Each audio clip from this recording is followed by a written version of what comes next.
Hello and welcome back to my craft room. It's been a long hot day, very busy. It's now 8 o'clock in the evening and I've finally got up to my craft room and I've got some time to do a bit of work on my Maggie scrolls. This is where I got to last time. Let me take you to the desk. I'm talking about Maggie Morris. If you missed the first video, I will link to it so you can catch up.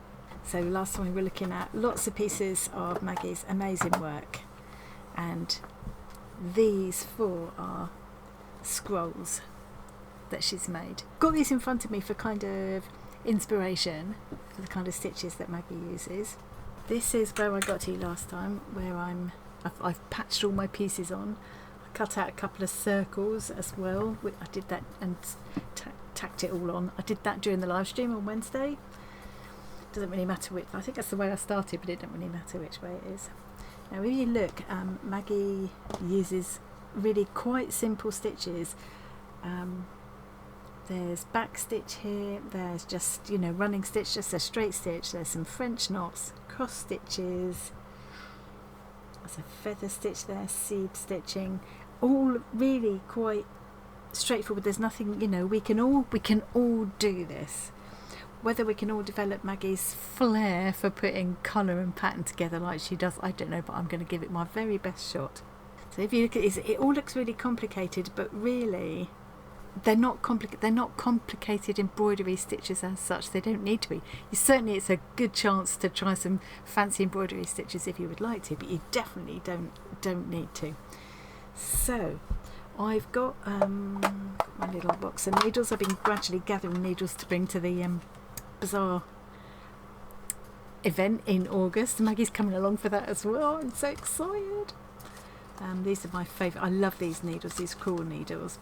These are a little bit of a smaller one. I like to have some a bit bigger than this, but these are pretty good. I don't know if they're going to work with the pearl thread. I realised the other day I was saying pearl thread because I think that's what my mum used to call it, but I don't know, I think it's meant to be pearl thread. I don't know. Anyway, you know what I mean. So I might want one of these chunkier ones. I like these chenille needles too. It needs to be sharp.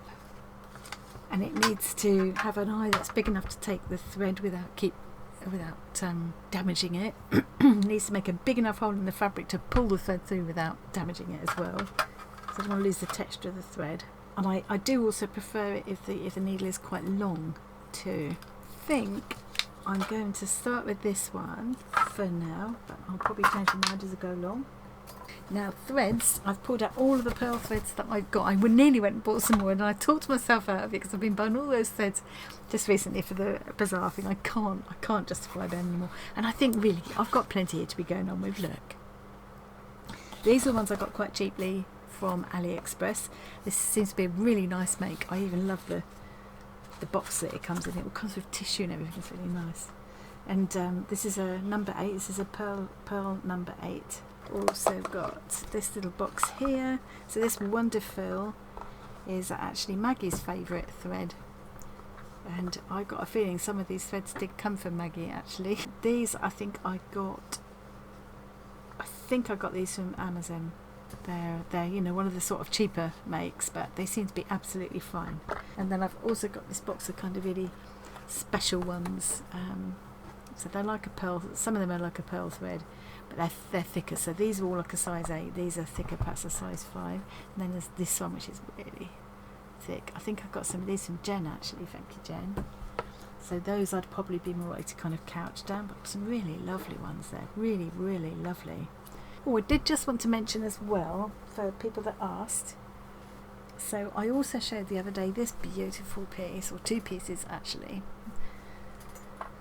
that Maggie gave me that absolutely stitched to within an inch of their lives. Every little available space has been filled with stitching and it feels so beautiful. So this is all one piece of fabric. It's printed like this, it's not patched together, and a lot of people have already asked about the fabric. I'm going to be doing, once I've done the scroll, the next project in this kind of little series will be to try and emulate that. I'm going to learn by copying really, and a lot of people asked where this came from.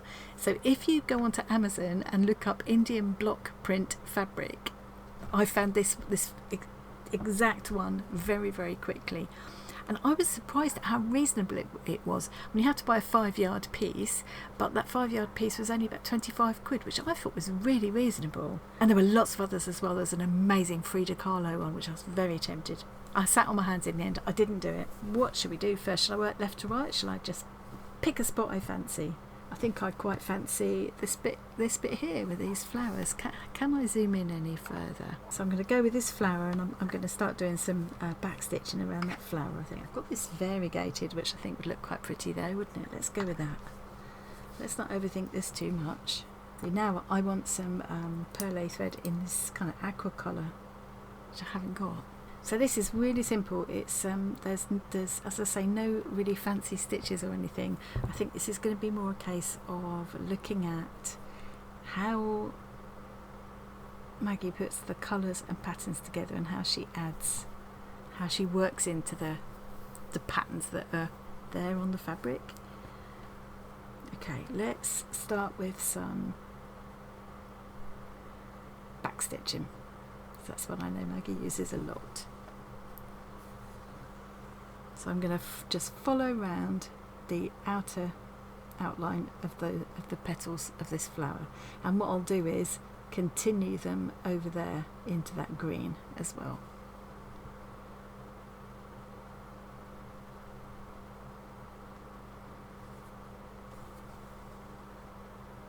I've been so looking forward to getting into this. I thought I'll come and do a little bit of stitching now, and film it, and then I'll carry on this evening probably, and come back and show you in the morning. I'll show you how I've got on and finish up this video.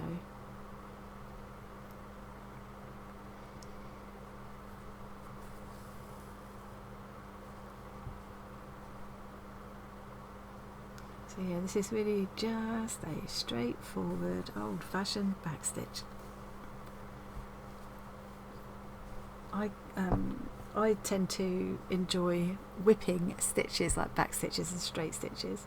It's not something that Maggie does a lot, and it does, when you whip it, I like how it defines and kind of emboldens the line, but it does sort of cover it makes it look more like a solid line and less like separate stitches. So I think I'm not going to do it because I want to get that kind of Maggie look. I'm gonna leave it looking like stitches rather than whip it, certainly at the moment anyway.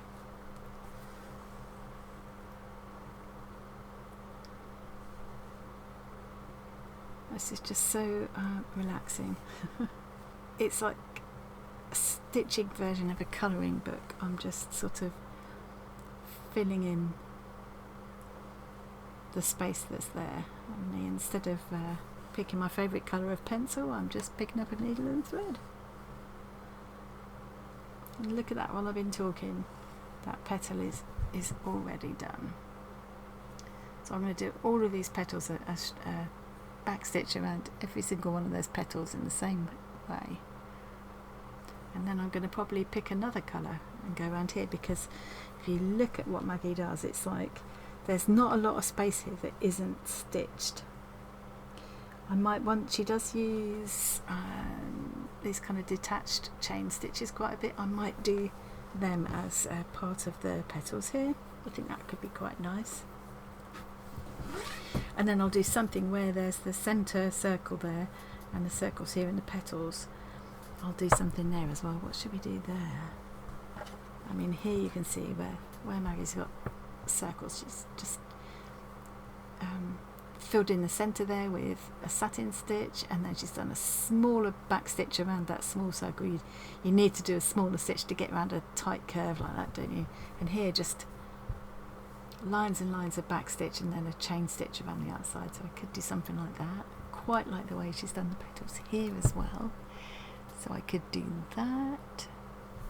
I've got so much inspiration sat here right in front of me. I feel very, very lucky. I think this variegated thread will make it look really pretty as well. Just realised I meant to turn my fan off before I started filming, so I hope that it hasn't made the noise too irritating. I hope it isn't making an annoying noise. Love variegated threads. Really enjoying creating my own, ready for the Bazaar event. I've been using my Inktense block to colour plain threads and make them just a bit more fun and interesting to use. So I will keep back stitching all the way around here. You can see I'm not doing anything complicated at all. I'll try and show what I'm doing, but I'm not going to worry about actually kind of, trying to teach the stitches or anything, because I'm going to be using such basic stitches. If you do want some ideas, you want to expand your repertoire of stitches, I would thoroughly recommend watching Christine's series she did last year, Create and Craft with Christine. I will link to her. And she did a dictionary of stitches, where she went all the way through the alphabet, trying out lots of different stitches, making up this amazing kind of sampler of them all, sampler book kind of thing. Yeah, and I have started doing my own, following along with her, but it's one of those projects that's kind of gone to one side for a minute. But yeah, vintage Stittionary. I will get back to that soon. There's also Sarah Humphrey, who's like a proper embroiderer. She does say she has a sister channel that's kind of just more slow stitching rather than proper embroidery now as well. So she's really good at showing the different stitches. You can also go to the Royal School of Needlework website, where they have like a library of stitches, and you can go on it all free. It's a really good resource. But as I say, you don't need to do any of that. You really only need to get this kind of effect like Maggie's done. They're really quite straightforward stitches. The magic is in how she uses them. You can see I've tacked my pieces down. I've got stitches that show that I'm not going to worry about them.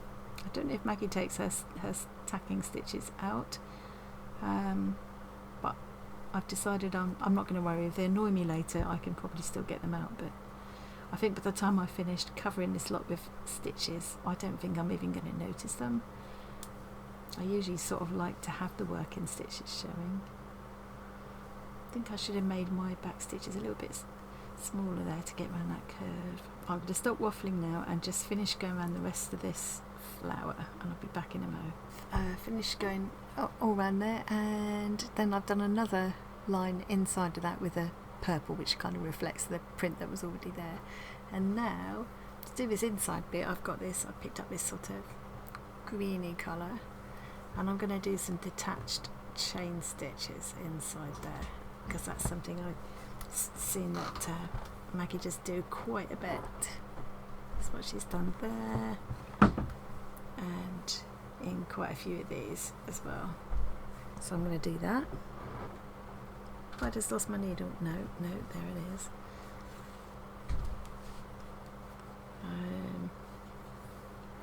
So I think I might put 2 inside each of these little sections.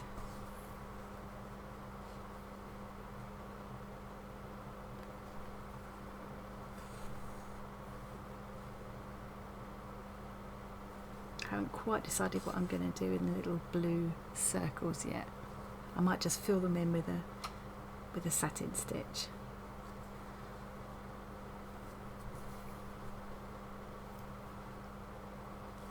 Yeah, I think that'll look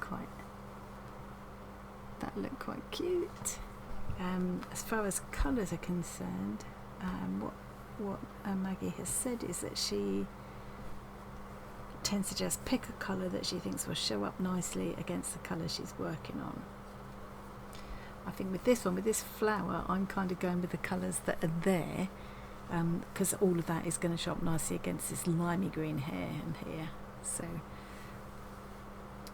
but if when I come to do some stitching on here, I'll pick a contrast. And once I get into this bit in a minute, and this bit, I will be going into, I know one of Maggie's favourite colours, that kind of limey green. I could fill the little circles with see that one there, that's just chain stitch, I think, going round and round. This one has been done with French knots really close together, so I could do that. I like this where she's done this weaving across here. You can see how many ideas she plays with, but again, none of them complicated. They don't need to be complicated stitches. That's French knots. I'm starting to think French knots I'm going to do on those ones. Here she's used, I love how this one's come out. She's got like a blue circle underneath. She's picked up the blue in the seed stitches, and then there's an orange circle there. She's carried the orange across here in the stitching and the blue in the seed stitching in the centre. I just love it. I love that. I'm going to keep going around with these chain stitches. If you want to do something like this and you haven't got pearl threads and you don't want to get hold of any, you could use stranded cotton. I'd probably use 4 strands together rather than the usual 2 strands, just to give this kind of text, a bit more texture. What I might do is have a look through my crochet threads, because I might have a colour in there that would do this kind of aqua colour that I don't have in the pearl thread. No, crochet cotton isn't quite the same thing, but I have made it work for slow stitching before, so I might do that. Looking at and analysing Maggie's work and what makes it distinctively Maggie. It's colours. Colours is that's the first thing that comes to mind. Pattern, lots of different patterns, and stitching into the patterns that are already there in the fabric. The fact that every inch is covered with stitching to give these. I wish I had feely vision so you could feel these too. So it all becomes quite encrusted with the stitching, Just fasten out for the back. I'm not going to worry about what this looks like on the back, because I'm gonna add a backing, and that will cover a multitude of sins. So here we go. Already made a little start there. See, I've got these crochet cottons, which, as I say, it's not the same. It's not spun the same as an embroidery thread, but I've definitely made it work, and I think I've already got them, and it would save me buying purple thread especially. And I think this colour would work along here. I think that would be nice. Would be quite good for these centres. Or maybe I should think about doing more of a contrast. What do we think? Wish you were here in my room with me in real life. Got to have some orange in. There's always orange in Maggie's work. I think probably not there though. I think while I think about those circles, I'm going to do some of the outline of the leaves, and I think I'll use a chain stitch for that by way of a change. Another thing I noticed is that Maggie doesn't worry about turning the edges of the separate pieces under. You can see raw edges on them, but there's so much stitching over them it doesn't matter. You can see there's some sort of frayed edge there, which I really love the look of. But definitely you could tidy it up if you wanted to. You could not do that, but I think if you start turning the edges under, it gets a bit bulky to stitch through as well. So I'm gonna do chain stitch now on these leaves, and then I'm going to fill in the middle where you can see the veins there. I'm going to fill them in with a Y stitch or fly stitch, which is like, hang on, I saw some here a minute ago. There, like this. This is crochet thread, not embroidery thread. It's working fine. It probably doesn't have quite the same finish, but for what I'm doing, that doesn't matter. I think, if you were doing fine professional embroidery or whatever, it would matter, but for this it doesn't. Follow the rest of those lines around in the chain stitch.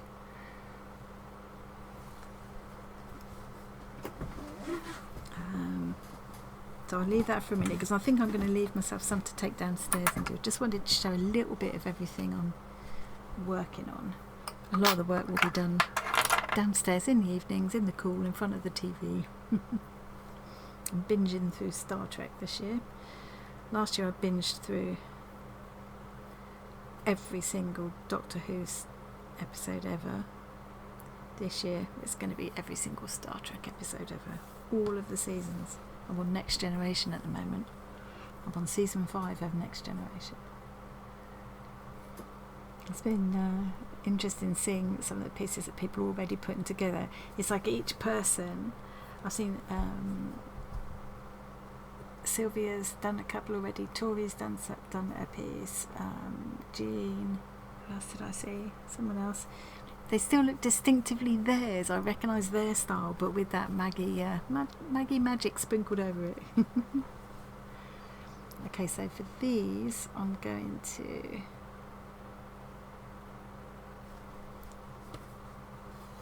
do this Y stitch. Let's put that thread to one side. I'll come back to that later.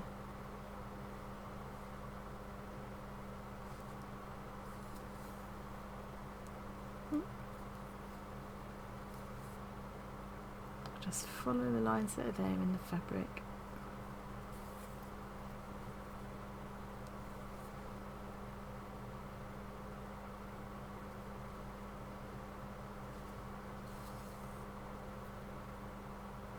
Use them as a guide and to kind of inspire my stitching. I think my tendency is matching up the threads to the print of the fabric that I'm on, so I need to remember that I need to add contrast there if I want to get that kind of Maggie effect. And having said that, you know, if I strongly want to do a certain colour or whatever, I won't stop myself doing it. I'm not going to be slavish about it. The idea is that it's an inspiration, a jumping off point. If my piece goes its own way and I'm enjoying it, then that's fine. We all take inspiration and ideas from each other, and I just love that. I love the way we can share that with, you know, we've all discovered kindred spirits who love this slow stitching malarkey, and we're all swapping ideas with each other. There's people all over the world that we'd never meet up with in real life. Just love that. Oops, I pulled that a bit too tight. Let's pull that out. That's better. I think it's been really exciting this week is having a little pieces for our community quilt coming in. Several pieces now. I'll probably stitch some more of them on during the whip and waffle next week on Wednesday afternoon. I might have to do some seed stitching in here as well, I think. Yeah, definitely what I need to think about now is contrast. So rather than just now go into, say, pink on there, I need to contrast it. I need to put some, you know, green on there. Maybe make the green, this green go over into here. And this has already got this lovely bright chain stitch that was already in the fabric, but yeah. So that will need to keep pulling myself back from matching the colour that I'm working on, I think. Okay, I'll leave that to continue with later. I might do chain stitch down here, or maybe just running stitches down here would be okay. I think the obvious thing to do here is cross stitches, isn't it? But do I do that dark green, which is what, you know, like this would be an excuse to get my variegated green out, or should I make myself use a contrast? I mean, what about putting some of that purple on it? No, that's not bright enough.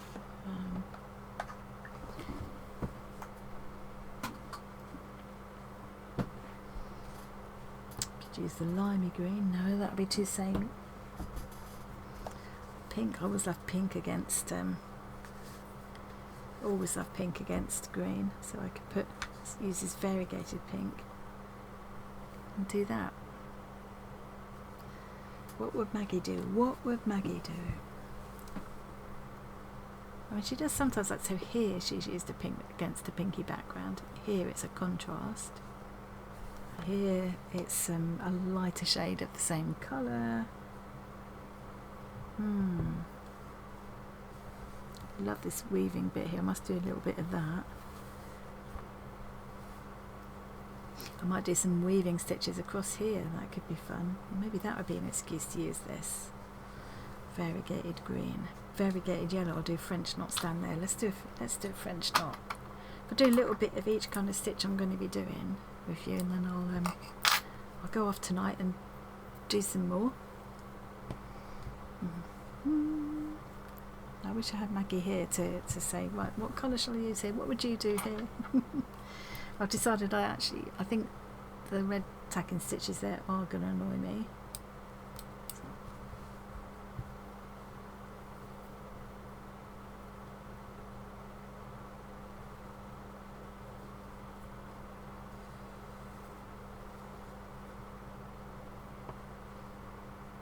Do French knots all down there. Wherever there's a dot on the fabric, it'll be getting a French knot.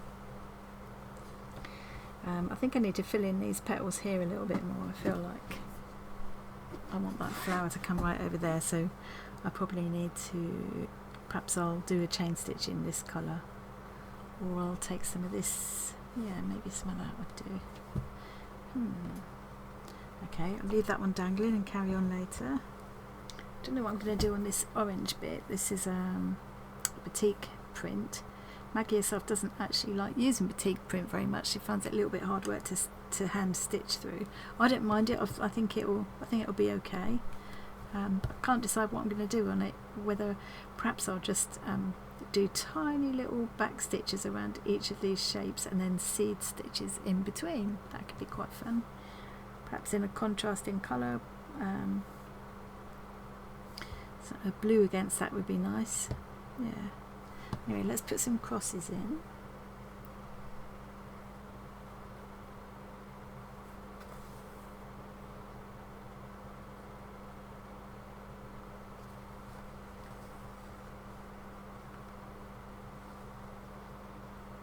Yeah, I think those will show up nicely against the green.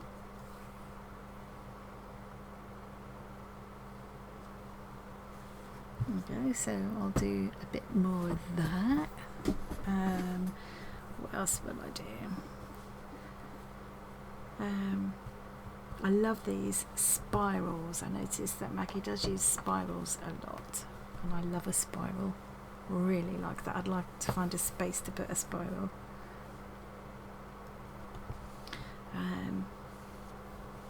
Maybe I'll work a spiral in over here in a contrasting colour.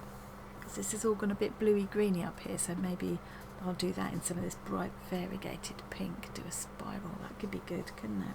Also quite fancy doing pistil stitches, which is another one I've seen Maggie do. Is there an example here? Yes. So like this, no, not that one. I've definitely seen it. I don't know if I can find one here. Here we go. So yeah, where you get this kind of a straight stitch and then it finishes with a little French knot at the end. That could be really fun to do on this one, perhaps in a contrasting colour, with the little French knot at the end would be in the side of each of these little dots. So that could be quite good, and then this one could be the spiral. What do we think? Is that going to be too much? No, I don't think it is. I think it needs to be. There needs to be lots of colour and contrast. And I keep remembering what Maggie said about choosing a thread that will show up nicely against the background. Another thing I've got planned to go along with this scroll project is to actually show how to make a centre for your scroll, just using let's find one.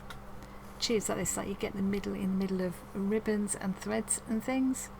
Quite a nice sturdy tube. So just using that and a couple of buttons, a button or a nice fancy bead for either end. And you can cover the centre. You can cover it with felt or other fabric or paper. There's all sorts of ways you can do it. So I'm going to be going into that. And also, this is all sort of inspired by questions that get asked in the Facebook group and Discord community. I'm going to work on making a little kind of display unit, just a small one that you could stand on a shelf, made out of recycled materials, that with little shelves with pegs that you can put your scrolls on to display them, because I think that would be really nice.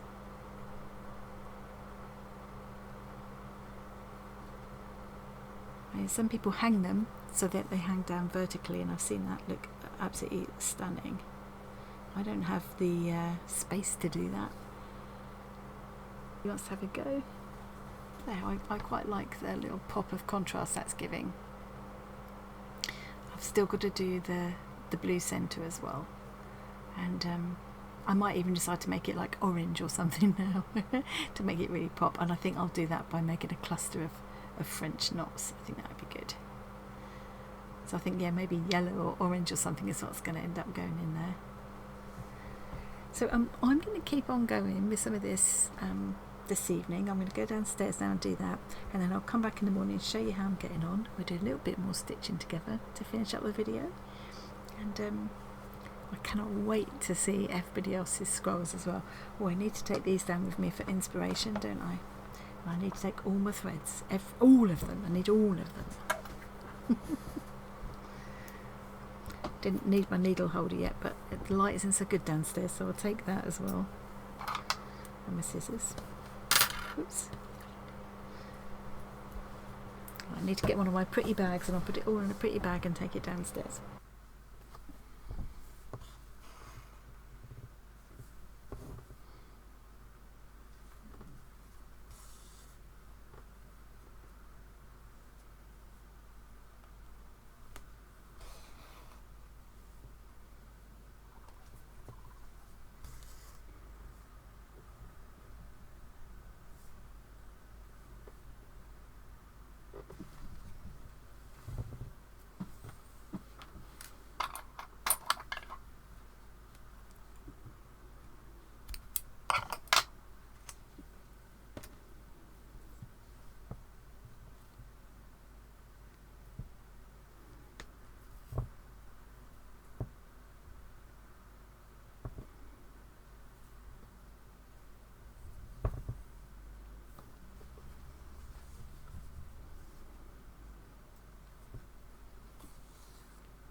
Well, it's got to the point where it's so hot in here now, my needle's getting squeaky, you know.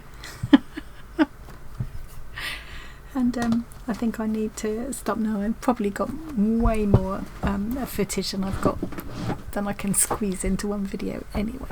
So I'm going to leave it there for now and carry on working on this piece in the cool downstairs, and I will pop back and show you how it's going in the next video. So just a quick look at what I've done, because I just decided to just do some quiet stitching and not waffle the whole way through. So this is a bit of feather stitching here, and I think I'm going to fill this with either just the other way up cross stitches, you know, cross stitches that way, because that's something I noticed Maggie has done a few times. Can't see a single example now, of course.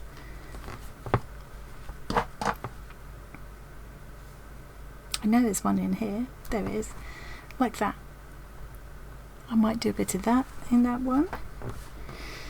Not sure what I'm going to do. I've lost most of the zigzag here. I noticed Maggie did a clever thing when she arranged her piece. She actually, really obvious thing that I just didn't occur to me. See, she's just got such imagination. Where she actually just cut the zigzag out of the fabric and placed it on separately, so it had like and put it against a colourful piece, which I thought looked really good. But I will probably fill in the white bits with little seed stitches in another colour. I'm gonna, partly the reason why I chose this kind of lilac-y colour to do the feather stitches, that I'm going to continue that up into the stitching on the tree. Probably do some little tiny detached chain stitches there for the leaves. There's some big French knots here. I've done, this one got really thick because I went over and over and over with 3 kind of layers of blanket stitches, several rings of chain stitching, some pistol stitches in the middle. The chain stitching that was already on this piece of fabric has kind of continued across to here, which was a bit of a fluke, but I really like how that worked out. I enjoyed doing this, which was directly copying this piece on one of Maggie's scrolls, but mine is bigger. I think I needed to do the stitches closer together, quite a bit closer together, but I still like the look of it. It's nice. 2 different sizes of seed stitches in that one.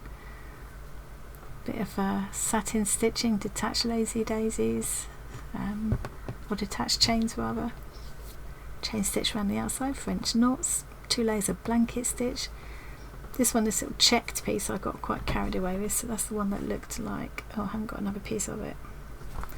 But it was just, yeah, just a kind of plaid kind of pattern. So I just did lots of stitches. I'm still not sort of completely happy with that piece, but I'll see how I feel about it. I'm going to do a chain stitch, I think, to outline it. I'll probably do some kind of a big cross stitch or ladder stitch or something across here. Not ladder stitch, what do I mean? Make it look like a ladder. Maybe with a detached blanket stitch. Lines of detached blanket stitch across there. Cross stitches in here, a bit of weaving here, which I then couched down. Started doing a lazy daisy here. I'm going to do lots. I'm going to do pistol stitches in this one. Lots of different things, kind of based on some of the ideas that Maggie's used in these ones on the Millefiori scroll. This one I might do a bit more weaving. Quite enjoyed the weaving, but I was trying to get the weaving to look like this, but again I just needed to go a lot closer together, so I might do a bit of that in there. Maybe have some stitches radiating out. I've started filling in this, again inspired by one of the areas in this. I'm not sure how Maggie did it. I think I need to try that again and see if I can do a better job of it. I think maybe what Maggie has done there is do a stitch across the middle that she's then run all the other stitches through. So I'm going to have another go at that and see if I can do it better. I love how she's outlined here with the blanket stitch and then put a French knot at the end of all the blanket stitch legs. So I'm going to bring that in a minute as well. I really like that idea. Here I just did a grid of whipped backstitch and then put some crosses inside. I'll be doing spirals in here, bit of pistol stitches and stuff. So I think I've probably shown all the stitches I'm going to use. You can see they're all really simple stitches. It's just a case of keeping on going and going and going. And this area kind of here where I've pretty much filled every inch of it is starting to feel quite Maggie-ish to me. And I'm really happy with that. Thoroughly enjoying the process. I'm really looking forward to sitting down this evening and doing some more. Somewhere it's a bit cooler than it is in here though, because I'm dripping.